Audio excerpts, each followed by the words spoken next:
embaixo, num porão, que eu pedi autorização para reunir umas 10 pessoas, acabaram chegando 50, 100, 200, e ele foi ficando perplexo. E aí um casalzinho se aproximou de mim, jovens, bonitinhos, e trouxeram um filho de 14 anos, que era uma lindeza, pequenininho, parecia um garoto assim daquela Terra-média do Senhor dos Anéis, um Frodo, assim, todo lindinho, bonitinho, os olhos lindos. Aí eles disseram, olha, a gente não consegue mais ser pai e mãe para ele. Você não quer levar ele para Manaus e ser pai dele no tempo? Aí eu olhei para ele cheio de compaixão, me olhando assim, tipo, me leva, aquele um cachorrinho largado. Eu falei, claro que eu levo. Peguei, levei lá para casa, morou comigo 2 anos, largou as drogas, que ele toma, os pais preocupados com a maconha dele, com anfetamina, com ácido. Eu falei, não, isso é só vazio. Desse negócio eu entendo muito bem, pode deixar. E ele ficou lá comigo, eu botava para dormir, eu me ajoelhava ao lado da cama dele, fazia oração com ele, ensinei o evangelho. Ele começou a trabalhar, dei dei trabalhos para ele fazer, botei na escola, voltou a estudar. Aí, quando ele começou a namorar, ele era muito bonito, aquele monte de garotinha em cima dele. Agora, cara, a gente vai ter que tomar cuidado. Escolhe uma legal, porque senão você vai cair na gandaia, aí pode voltar tudo outra vez, vamos arrumar a tua vida. 2 aninhos. Aí eu devolvi, 2 anos depois ele estava casado, e aí me deu a minha primeira netinha. Cheguei ao Rio e ele falou, olha aqui, sua neta. E eu só tinha 22 para 23. Já estava com 2 filhos, o Cílio e o Davi. Aí volto para Manaus, tem um hippie, filho de um general que não queria mais nem ver o filho. O general era do Rio. E o cara estava lá cheio de feridas, chá de cogumelo, ayahuasca e tudo que você puder imaginar, e doidão pela rua. Foi pedir água na porta da minha casa.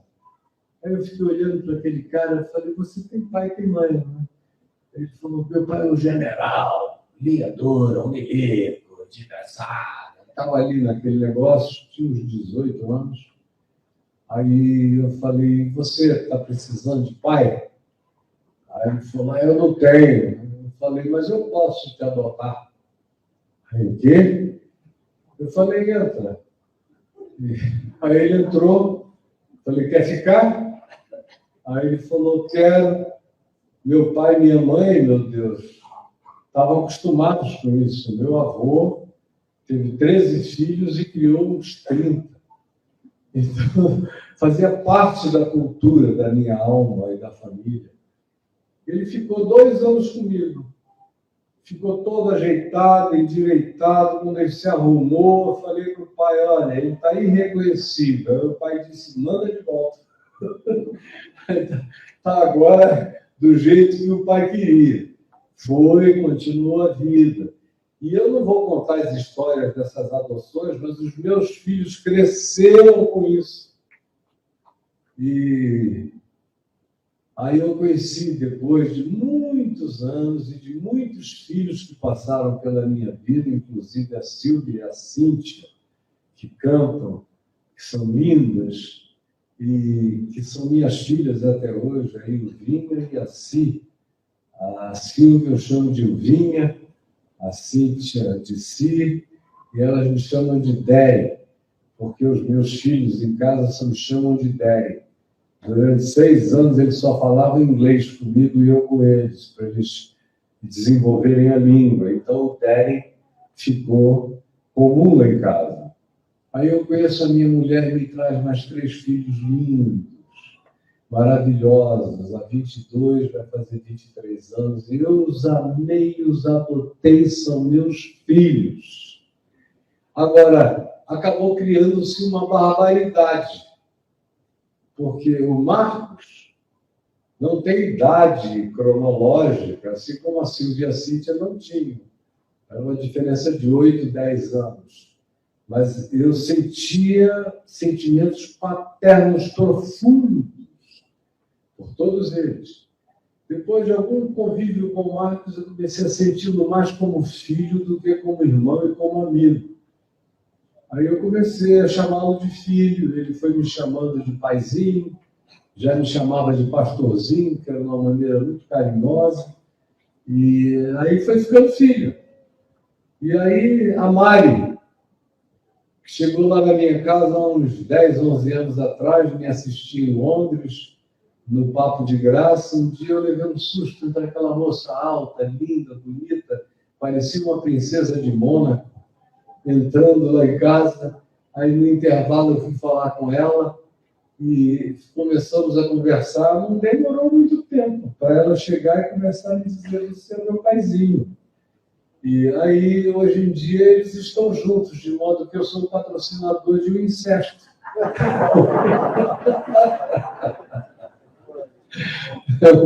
Dois filhos que se uniram.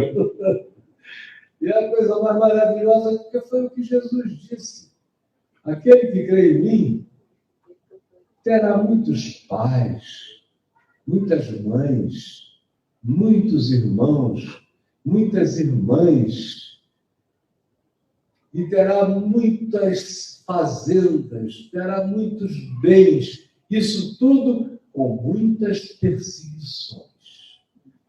De modo que o Evangelho, para mim, não é um texto escrito, é um negócio que eu vivo com um prazer maravilhoso de experimentar. Feito esse preâmbulo, que provavelmente para alguns tenha sido completamente desnecessário, mas para outros não, eu tenho certeza que alguns aqui introjetaram sentimentos novos, e a minha recomendação é que, se seu pai não é legal, tem tanto homem legal para ser pai, se a sua mãe não sabe te aproveitar, tem tanta gente boa ainda na terra, ainda sobrou, que tem coração materno para acolher. A minha mulher mesmo, que não tinha esse hábito, ela só era mãe de 3, mas agora ela é mãe de outros, dos meus. E aqui ela vai adotando. Nós chegamos em Brasília, fomos adotados por uma filha, que primeiro me adotou. E eu falei: eu te adoto também. E a Lute, etariamente é a mais velha dos que moram em Brasília. O Marcos é o mais velho de todos. É o primogênito. Embora não seja o primeiro gerado, né? Mas aí, outro dia, da brincadeira para lá, brincadeira para cá, o John, que está ali naquela mesa com o livro, junto com o Cláudio. Eu acho que é o John que está chegando, eu estou seguindo, está levando a mão, é ele mesmo. Então, a Adriana começou a dizer, né? Ele falou: me adota, Adriana. Adriana, você está adotado, meu filho. Daqui para frente, de agora em diante, ela só diz: meu filho, quando é que você vem, meu filho? E tal. De modo que a nossa casa é uma igreja de filhos. E todas as igrejas, todas as comunidades de fé deveriam ser comunidades de família. Não porque o DNA esteja presente. O DNA é um detalhe biológico. Nós somos gente que transcendeu o bio. Nós somos gente da vida zoe, no espírito, e aonde as afinidades de amor, embora eu não soubesse o que eu ia falar até acordar. Antes de acordar, eu ouvi um texto. Eu fui acordando com aquele texto que dizia: por esta causa, por toda a família, Deus, para que seja expanda nos corações de vocês, em Cristo, se pegar Jesus, forem lá nos ouvir. Então, bem de pertinho, com o olho de cara, do verso 14 em diante, que diz: por esta causa me ponho de joelhos diante do Pai. Você podia repetir isso comigo? Por esta causa, me ponho de joelhos diante do Pai, de quem toma o nome toda a família, tanto no céu como na terra. Deus tem famílias nos céus. Aqui não é sky, não está falando de céu cósmico. O português não tem essa distinção, mas o grego tem, até o inglês tem. Sky é esse céu da lua, das estrelas, do universo linear. Os céus, na cosmologia judaica, era feito de dimensões e dimensões e dimensões, que Paulo depois vai apelidar de anjos, arcanjos, principados, potestades, poderes, tronos, soberanias, as rodas de Ezequiel e qualquer outra criatura. Porque para ele o universo estava longe de ser o que acontece no planeta Terra, e o mundo e as famílias de Deus estavam espalhadas pelo universo, pelos multiversos e pelas inúmeras dimensões criadas, existentes, das quais ele é Pai. De toda a família, nos céus, nas dimensões superiores e sublimes, como também na terra, porque a promessa feita a Abraão é: em ti serão abençoadas todas as famílias da terra. Isso em Abraão. Imaginem em Jesus, que abraça todas as famílias, até aquelas que você não aceita, até aquelas que não sabem nem do nome dele, mas o que importa não é que alguém saiba o nome de Jesus. A única coisa que importa é que Jesus saiba teu nome. Se ele souber teu nome, está tudo resolvido. Você pode morrer na Sibéria sem ouvir falar o nome Jesus. Mas se você ama, você é dele. É o que João diz. Se você perdoa, você é dele. Se você encontra alguém com fome e dá de comer, você é dele. Se você abriga um refugiado, você é dele. Se você ajuda um abandonado, você é dele. Se você adota as causas e as pautas da vida, e em Mateus, gostai-vos de mim, porque eu tive fome, tive sede, tive tudo, e vocês não deram a mínima. E aí eles disseram: não, a gente nunca te viu assim. Por que eles disseram? Porque eles supunham que sabiam quem era Jesus. Como eu disse ontem, esse Jesus que Jesus não reconhece. Esse Jesus sem Deus, esse Jesus sem Cristo, esse Jesus sem Evangelho, esse Jesus sem amor. Agora, tem muita gente que nunca ouviu falar no nome. Nunca ouviu, a maioria da humanidade está morrendo todo dia sem ouvir falar no nome. E vocês acham que Deus está limitado à igreja? Há missionários que vão falar isso em Romanos 10, que por toda a terra se faz ouvir a sua voz e a sua palavra até os confins da terra, citando o Salmo 19, como aplicação salvífica. Você prossegue, você vai vendo que o texto tem a ver com salvação, para além da informação. Imaginem que se Deus só salvasse quem recebesse a informação, a gente tinha que virar agnóstico, porque o gnosticismo é que diz que a salvação vem de um conhecimento e de uma informação especial. Jesus mandou a gente pregar porque faz bem para a gente e faz bem para quem ouve.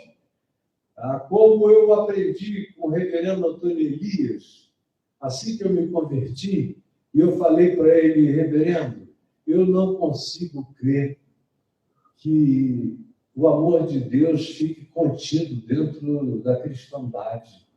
Aí ele falou, bem-aventurado seja você, meu filho, porque eu também não. E eu só quero te dizer o seguinte, pregue o evangelho, porque quem ouve e entende ganha uma segurança lúcida que ninguém tem. Mas tem uma multidão enorme que não tem essa consciência, essa segurança lúcida, mas que são dele sem saber. E aí prossegue esta família do pai, de quem toma o nome.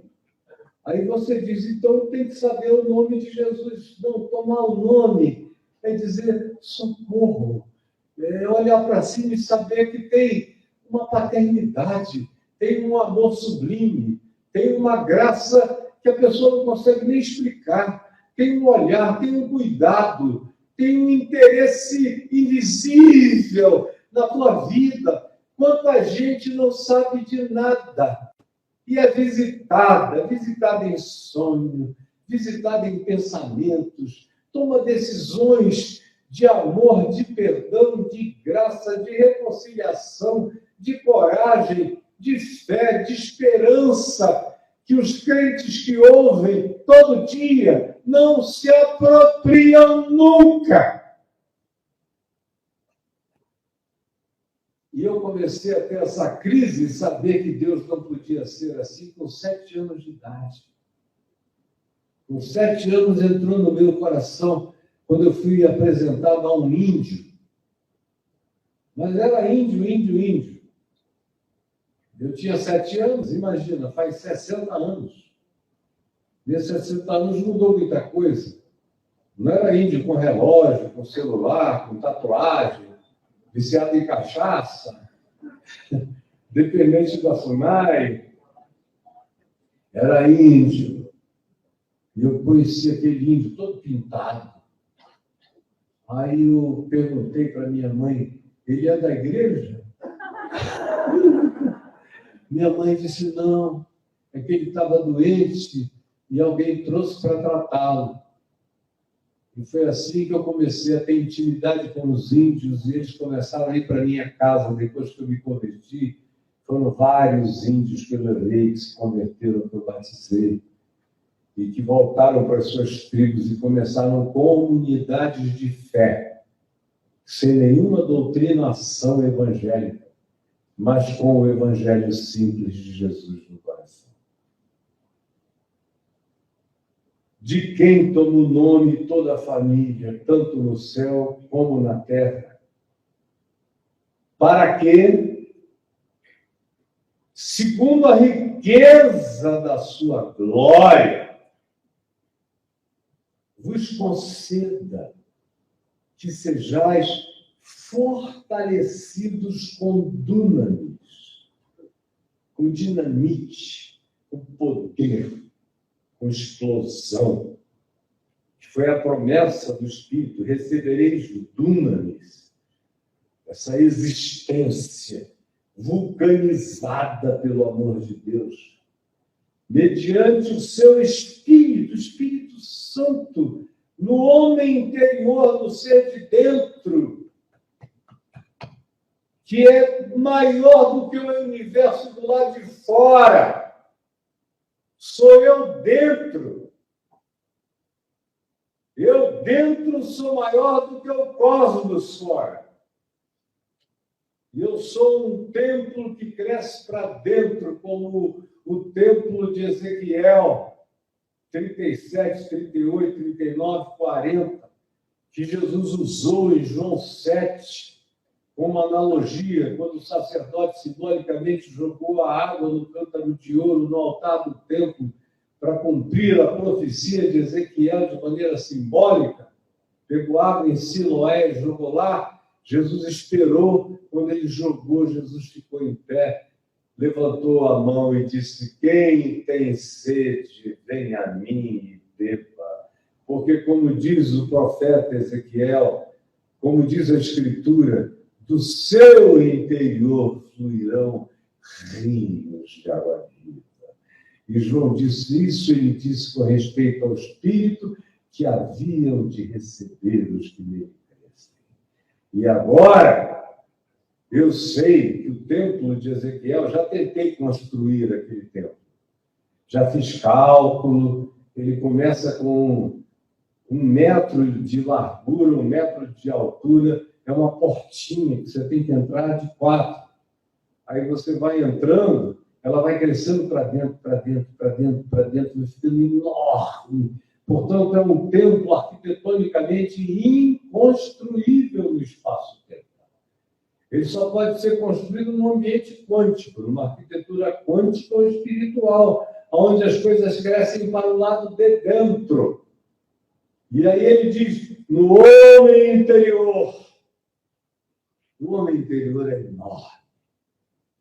Eu vinha para cá dizendo para o Marcos, para a Adriana, para a Mari, que eu ainda vou, se Deus quiser, ter saúde para ver o preço da ponte aérea para a Lua ficar bem baratinho, porque vocês ainda vão me ouvir pregar da Lua para cá.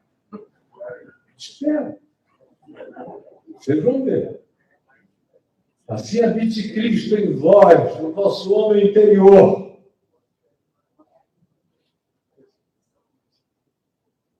Habite nos vossos corações pela fé. Pela fé. Quanto mais fé, tomando o meu homem interior, mais expansão de Cristo em mim. Todos nós começamos a caminhada. Quem começou com o sêmen de Deus, como diz João.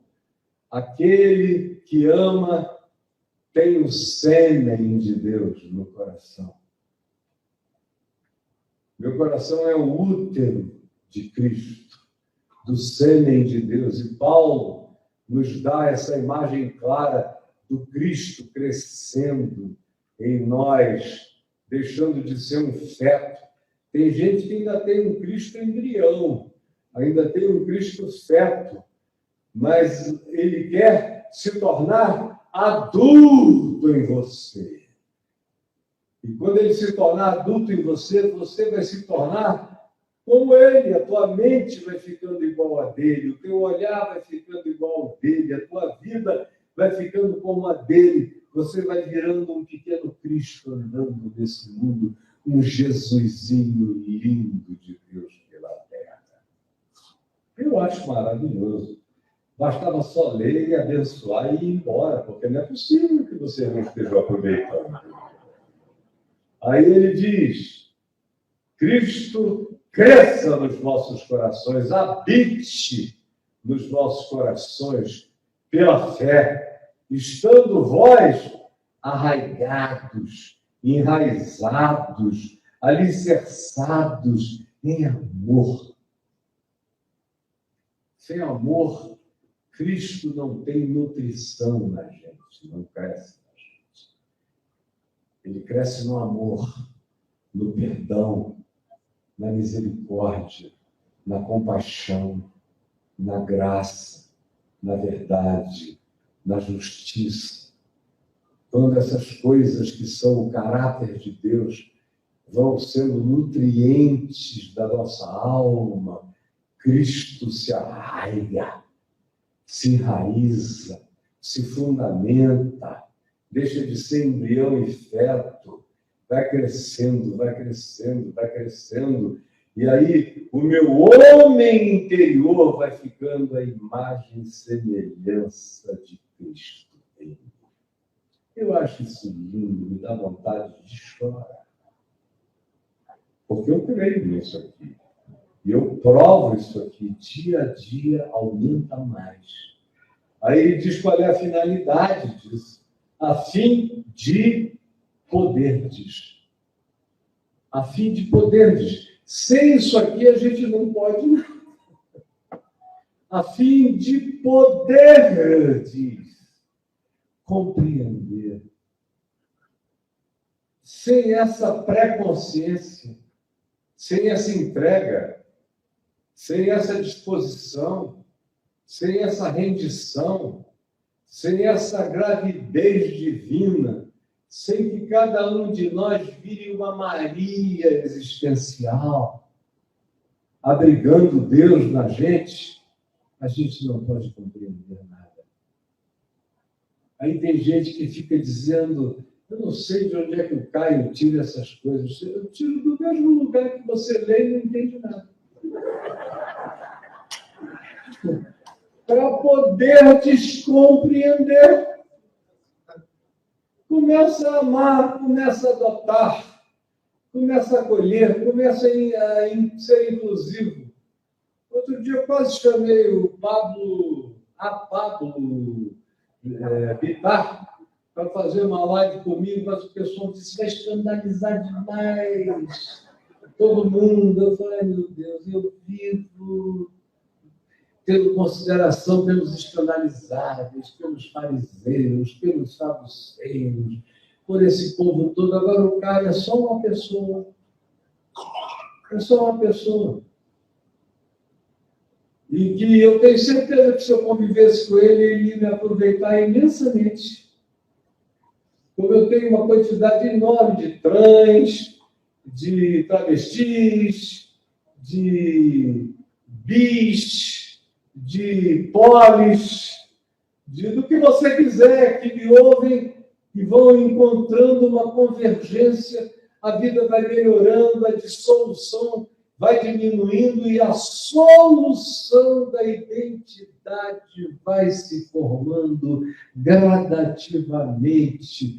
Um gênesis, um regênesis. Você vai formando, não do barro, mas da vida, do pó da vida. A pessoa vai abrindo os olhos. É uma pena que a maioria não entenda nada do que o amor de Cristo pode fazer. Para poder compreender, não adianta fazer teologia, mestrado, doutorado, pós-doutorado, filosofia. Eu fico vendo os filósofos brasileiros da moda falando de, meu Deus, é um monte de gente se masturbando para ver quem é que conhece mais Schopenhauer. Não, quem é que sabe mais de Nietzsche? Quem é que sabe mais de Kierkegaard? Que é meu irmão de sangue, era um cara da fé, meu irmão, meu brother mesmo. Quando eu o conheci, eu falei, encontrei meu primeiro irmão de raiz. Mas não bastante. Fica só aquela troca e no fim você pergunta, escuta, por que filosofia de existência você vive? Eu tenho visto um ou dois dizerem, não, eu não vivo nada, não, eu só vou levando, isso aqui é só para contar para os outros e faturar, né? Um bando de ignorantes que não sabe coisa alguma, aperta no YouTube, monetiza, e com milhões e milhões de visualizações, a pessoa vai até tendo algum dinheiro, melhor do que o dinheiro que teria dando aula. Mas a tua vida não muda. Você só fica mais presunçoso, com a impressão de saber alguma coisa. A vida não muda. Se você era ruim com a mulher, continua ruim com a mulher. Se você não tratava bem os filhos, se era indiferente, continua do mesmo jeito. A alteração praticamente nenhuma acontece, exceto a da presunção do saber. Mas para compreender, para poder descompreender com todos os santos, as pessoas que realmente mergulharam e se separaram para esse entendimento, é o que significa santo. Compreendermos o quê? Qual é a largura? Paulo não diz nem de quê. De qualquer coisa que seja mais larga do que a tua cabeça estreita. Qual é a largura? Qual é a extensão, o comprimento? Eu tenho outras ovelhas, não deste aprisco, a mim me convém conduzi-las. E tantas outras coisas.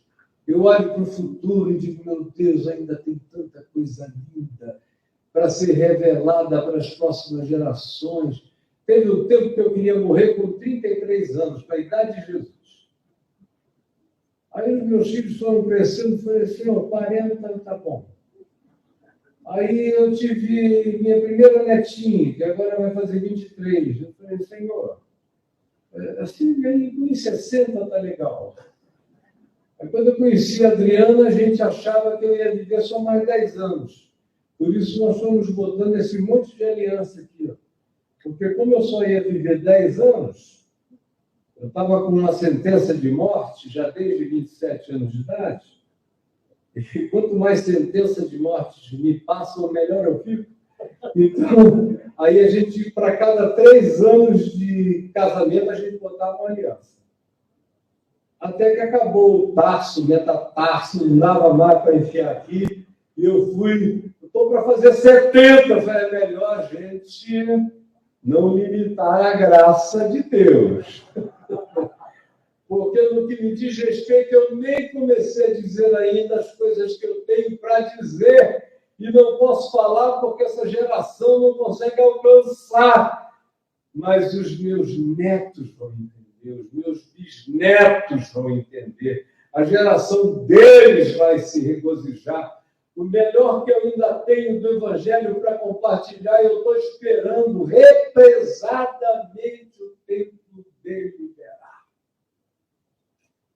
Para poder descompreender com todos os santos. Aí ele diz a largura, a extensão. Até onde vocês acham que vai os braços de Deus? A largura é um abraço divino. Até onde você acha que vai? Chega uma hora que Jesus diz assim, eu queria te alcançar, mas não consigo. Eu queria te alcançar, mas você é de um gênero diferente. Não dá para te alcançar. Aí tem gente que pensa que anjo, que a gente chama de anjo, as gerações dos meus filhos e netos chamam de extraterrestre, que é a mesma coisa. Anjos lá daqui também não nasceram de ventre humano, não nasceram na Galileia. Eles existiam antes de haver a nossa criação na Terra. A Terra é recente. Tem 4 bilhões e 500 milhões de anos. Os anjos estão aí. Leia o livro de Provérbios, do capítulo 8, que diz quando Deus ia criando as estrelas, os universos, os mundos, os multiversos. Os filhos da alva cantavam, num regozijo. Hoje a gente sabe que cada planeta, cada corpo celeste emite uma frequência de som. É que a gente é surdo. Mas se a gente conseguisse ouvir o som universal, o louvor de todas as coisas, um dia a gente ainda vai ouvir, a tecnologia vai ajudar, e se a tecnologia não ajudar, quando você partir, você vai ouvir tudo. A largura. Aí você vai dizer, meu Deus, eu achava que fora da minha denominação não tinha salvação. Olha que blasfêmia. Eu achava que só os cristãos eram salvos. Olha que estreiteza. Eu achava que no máximo os judeus. E alguns mais generosos dizem os islâmicos piedosos, porque são povos do Líbano. Mas budista está de fora. Se você for estudar o que o budismo ensina, ele não tem a completude, é claro, do Evangelho, nem de longe, nada tem. Mas ele te ensina basicamente tudo que Jesus disse que a gente deveria praticar nas nossas relações humanas de amor, de compaixão, de tolerância, de paciência, de fruto do Espírito Santo. Confúcio é a mesma coisa. E até aqueles que têm uma doutrina diferente da doutrina cristã, como, por exemplo, a cristandade kardecista, que se difere da gente por causa da reencarnação e disso tudo, mas se você esquecer a escatologia kardecista, ou se você esquecer aspectos da chamada mediunidade kardecista, a prática é ame o próximo, faça o bem, seja compassivo, seja misericordioso, seja gente boa, de modo que alguns dos melhores seres humanos que eu conheço no Brasil são espíritas kardecistas. Para a vergonha de todos nós. Eu não sinto vergonha nenhuma, porque a minha irmandade é com a humanidade. E a minha igreja não é feita de batismos cristãos. E, para mim, o cristão mais fantástico do século XX, e provavelmente da história, se chama Mahatma Gandhi.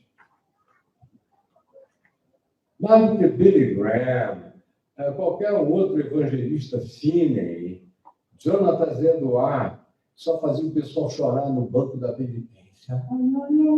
Criador de neurose e paranoia. E o Gandhi estava lá, e quando perguntava, você não crê em Cristo? Ele, o vosso Cristo eu creio. Eu só não creio no vosso cristianismo. Foi o que Gandhi disse. Tudo que eu pratico é o que Jesus ensinou no Sermão do Monte. Essa revolução vem de lá. E a gente fica querendo diminuir, não percebe a largura. A largura da extensão dos braços do amor de Deus. Aí depende do tamanho de nós que você tenha na cabecinha. Quanto mais dilatada for a sua consciência, e ela vai crescer com Cristo se expandindo em você, você, arraigado e alicerçado em amor, compreende. Começa a compreender a largura, o comprimento, o futuro. A gente pode ter comunidades em Marte, mas a necessidade, a sede de Deus vai estar presente, quem sabe até mais. Se eu tivesse um meio, no dia que isso acontecer, de poder falar para as comunidades nas bolhas de Marte, eu falarei. E falarei adequadamente a esse novo tempo no futuro. Eu não estou com medo de nada, porque ele vai alcançar no cumprimento qualquer que seja a dimensão. A altura! Podem inventar qualquer que seja a concepção, Jesus está acima de todas as concepções. Quando eu digo Jesus, eu estou falando do Cristo eterno de Deus, do Cordeiro imolado antes da fundação do mundo, em quem todas as coisas foram criadas. A altura e a profundidade. Quanto mais profundo, mais você entra no âmago de Cristo.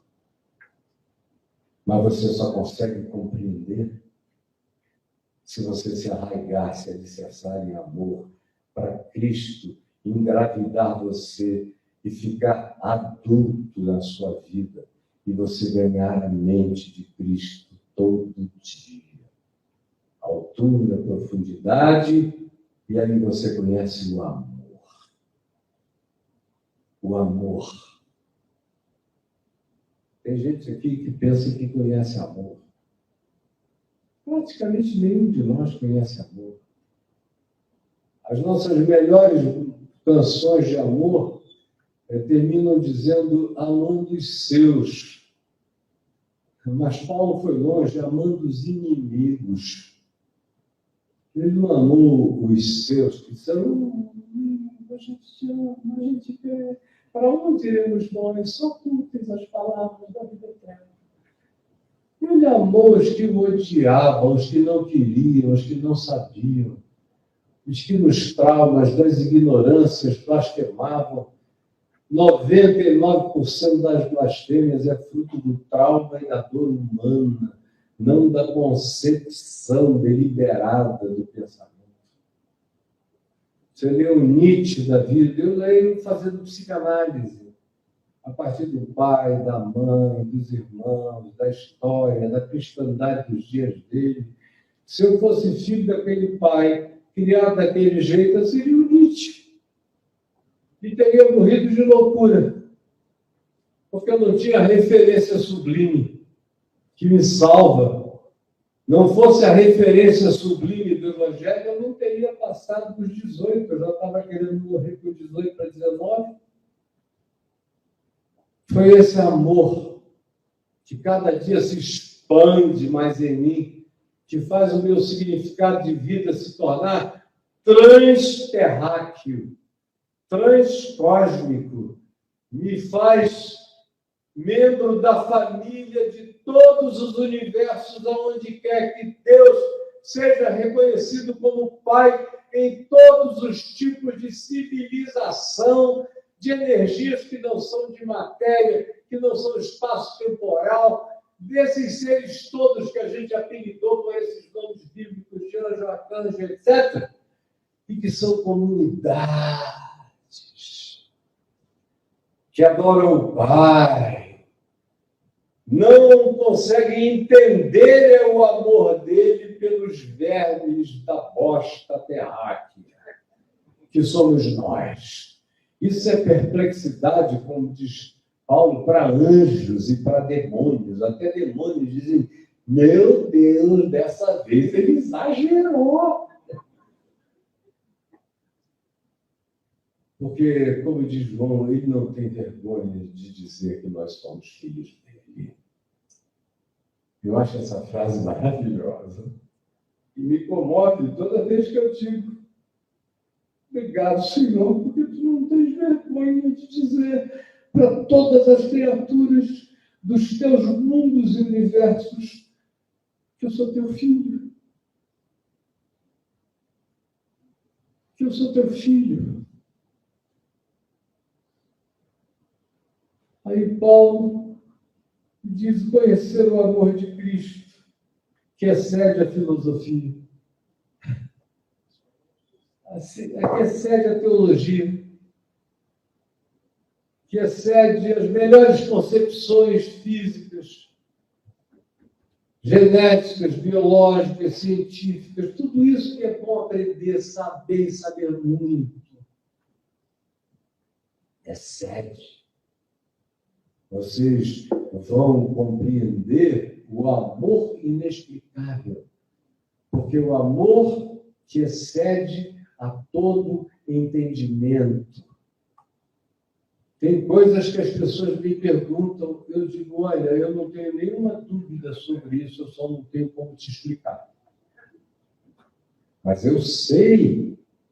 Como é que você sabe? Eu digo, meu querido, pergunta para quem mora em mim.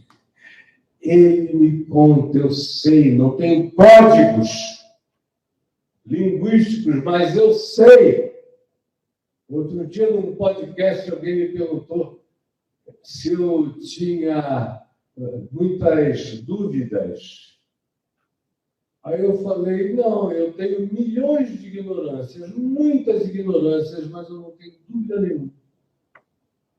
Ignorância eu tenho, eu quero lá a largura, o comprimento, a altura e a profundidade. Agora, dúvida nenhuma.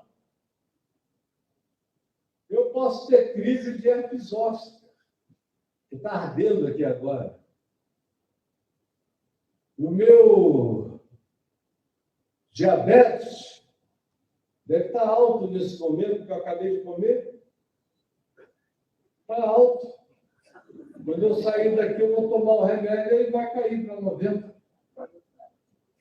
Eu posso ter uma isquemia no coração aqui, que eu sou assintomático, acontece, eu nem sinto. Eu posso ter um monte de outras coisas. Diverticulite que eu tenho que tratar, colonoscopia que eu tenho que fazer uma vez no ano, eu acho uma delícia aquela anestesia, aquela onda maravilhosa. Aí, às vezes, eu digo para o médico, me dá uma vez por mês, faz uma colonoscopia, eu fico de fila para a lua, você entra aí, eu saio dando adeus para todo mundo no escritório, no consultório, aleluia, Deus abençoe você, estava fazendo, mas você vai adorar. Uma endoscopiazinha, que eu já fiz muitas no passado, hoje em dia, graças a Deus, eu não tenho mais nada nesse trato estomacal. Mas teve um tempo que eu tinha que fazer. Aí era a mesma anestesia, eu saí envelhecido. Que coisa maravilhosa. A Adriana, assim que me conheceu, tinha dito que eu estava com câncer no intestino. Aí ela me levou, coitadinha, a gente tinha se conhecido há um mês. Eu só vi os olhinhos dela assim, cheios de lágrimas. Quando o cara falou, ele está com câncer no intestino, metástase no fígado. Aí, agora que eu te conheci, você vai partir. O que a gente vai fazer? Eu olhei, tinha uma casa de massas. Estava um dia frio. O que a gente vai fazer? A gente vai chegar ali, vai comer a melhor massa, vai tomar o melhor vinho, vai para casa fazer amor até não aguentar mais, e vai ser assim o tempo todo, e acabou, eu não tenho tempo para ficar me preocupando com essas coisas. Essas coisas que se preocupem comigo. E eu pago outros para se preocuparem com essas coisas. Agora, eu vou viver todos os dias da minha vida da melhor maneira que eu puder. E eu não estou de H. Como eu disse ontem, o cara tem que ser um diabo de mentiroso para ficar falando coisas desse tipo na presença da mulher sem serem verdade. Ela sabe que eu sou assim. Conhecer o amor de Cristo que excede a lógica, a reflexão. Nós somos finitos. Meu cérebro é quântico. Tem uma expansividade que eu só uso 10%. Podia usar mais. Pode crescer mais. Tem dimensões que você desenvolve pela meditação, pela oração, pelo estudo, pela reflexão. Ele vai aumentando, ele vai expandindo. Mas ele, o mais expandido possível, ele tem o seu teto. Eu acho lindo quando perguntaram a Jesus, e quando será a tua volta? E ele estava falando da volta do Filho do Homem. E ele tratou a questão como um homem. Jesus usava 100% de tudo. É por isso que ele andava sobre as águas, o pessoal chama de milagre. Não, é um fenômeno que eu não sei explicar. Mas na mente dele, gravidade era algo que ele suspendia quando ele queria. Multiplicar pães, transformar água em vinho, tudo isso é fenomenologia capaz da mente humana expandida 100% realizar.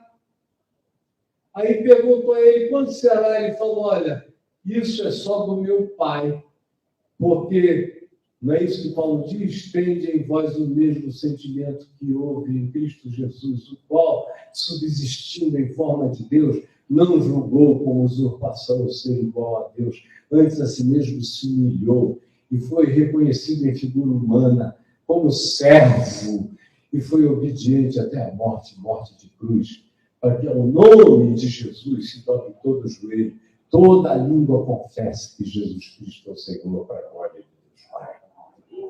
Mas ele disse isso aí, eu me curvo.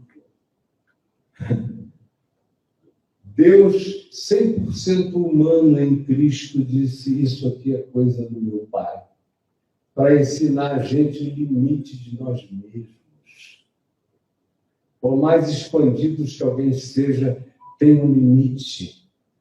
E Paulo diz que o amor de Cristo em nós transcende o limite reflexivo, racional, da inteligência, da genialidade, está para além de todas as compreensões, como Einstein disse, quando perguntaram a ele qual era o esforço que ele fazia para chegar àquelas conclusões.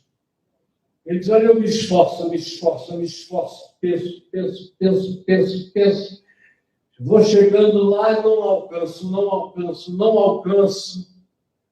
Aí eu canso, largo tudo e vou embora. Fico andando, não pensando em nada, tropeço num buraco. Eu sou pensado pelo que eu não consegui pensar.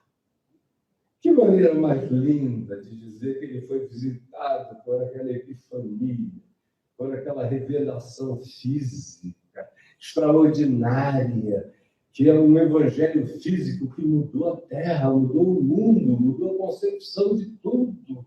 A gente está aqui sem saber o quanto foi alterado por aquelas concepções que mudaram todas as coisas. Olha eu aqui com Einstein no braço. 15 para 1.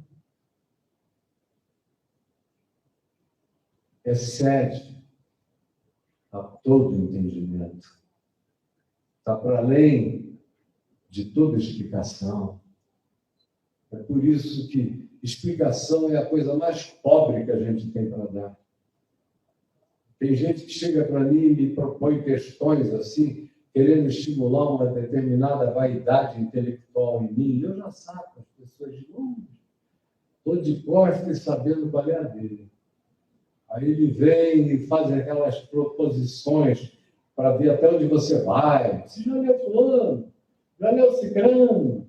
Já ouviu Beltrano? Já não sei o que eu fico ouvindo aquilo tudo. Já vi. Já vi. Já não sei o que você acha nada. Aí, mas por quê? Eu digo, porque na realidade o teto deles é limitado, é do tamanho do meu. Agora, eu vivo na perspectiva de coisas que estão para além do meu teto. E eu sei o que eu não sei. Eu conheço o que humanamente eu desconheço. E eu compreendo o que excede a toda compreensão. E a promessa é essa, de que nesse vaso de barro habite esse tesouro infinito, para que a glória seja toda dele, ninguém se glorie. Tudo é graça, tudo vem dele, a nossa suficiência, Paulo diz, vem do Senhor. E aí, terminando a leitura, depois eu começo a pregar, ele diz o seguinte: conhecer o amor de Cristo que excede a todo entendimento, para que, tem um para que, sejais tomados de toda plenitude de Deus. Olha que coisa mais exagerada. Você olhar para um bichinhozinho que está aqui, precisando de um café para acordar, mortal. Cada dia eu estou mais acabado. Mas o meu homem interior está tímido. Isso eu posso garantir. Não aguento correr 10 quilômetros, mas eu aguento correr a eternidade. Sejais tomados de toda plenitude. Plenitude é o exagero de Deus. Toda plenitude. Sejais tomados do que não pode faltar em Deus, vai habitar em vocês. E o milagre é isso, esse templo que cresce para dentro, para o homem interior, aonde as coisas e as dimensões são infinitamente maiores no espírito do que em todas as concepções de universo, de cosmos e de multicosmos que a gente possa ter. Para que vocês sejam tomados de toda a plenitude de Deus. Tem gente que vai sair daqui e diz, aí, como é que foi lá? Ah, foi uma viagem. O cara foi para lá viajar. Até pregado à lua ele está querendo. Está cada vez mais viajante esse tal de Caifás. E eu nem comecei a viagem, né? Daqui a 10 anos eu aumento. Para não dar um curto-circuito na cabeça dos que estão aqui e dos que estão me vendo ali no YouTube. Tem gente que todo mundo considera os mais inteligentes do país e de vez em quando conversam comigo e me dizem, cara, eu não entendi nada do que você falou. Eu falei, é claro que não. Para entender, você tem que primeiro ser visitado, habitado, tomado, entregue ao amor absoluto, crescer nele. Senão você vai ser só um ente cerebral. E eu não penso com o meu cérebro. Dia a dia eu sou mais um pensante do espírito. É meu espírito que está se expandindo. Meu cérebro tem seu limite, mas o meu espírito cresce na eternidade. Eu já sou habitado pela vida eterna. Já passei da morte para a vida. É a eternidade falando. Eu estou falando da eternidade para o espaço-tempo. Mas a eternidade está em mim. Aí o cara diz ali, enlouqueceu, deve estar arrogante, soberbo. Eu nunca estive tão quebrantado na minha vida.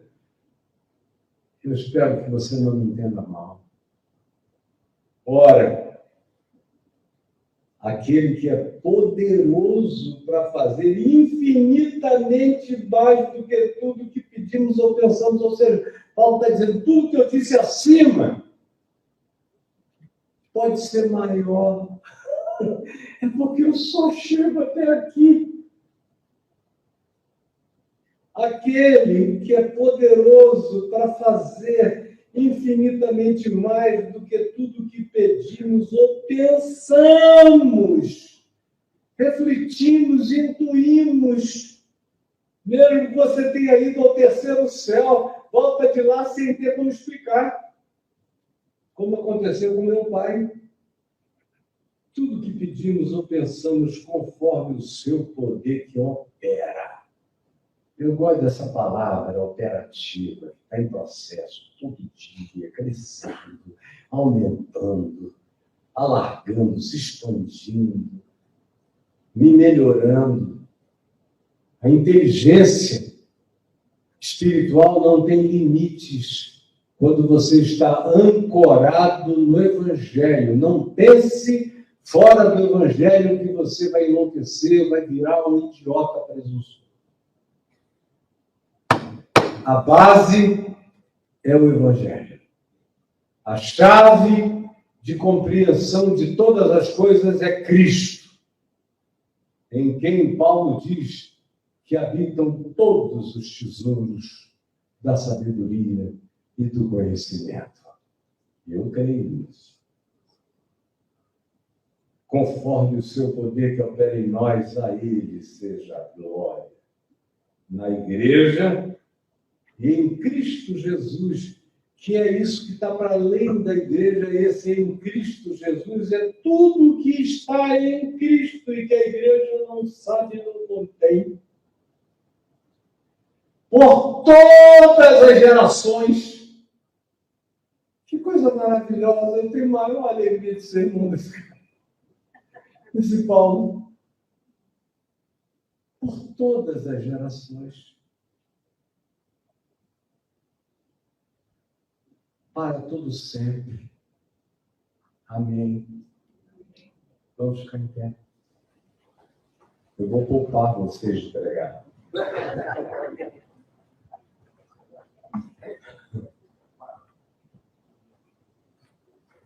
Alguém não entendeu alguma coisa? Levanta a mão com sinceridade.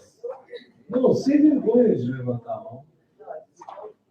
Sem vergonha. Não entendeu alguma coisa? Levante a mão. Entendeu? Aleluia. Mas pode ser que alguém não tenha entendido. Está ali, meu amigo. Deus não existe, Ele é. Isso aí você entendeu, né? Que Deus não existe, Ele é. Então você já compreendeu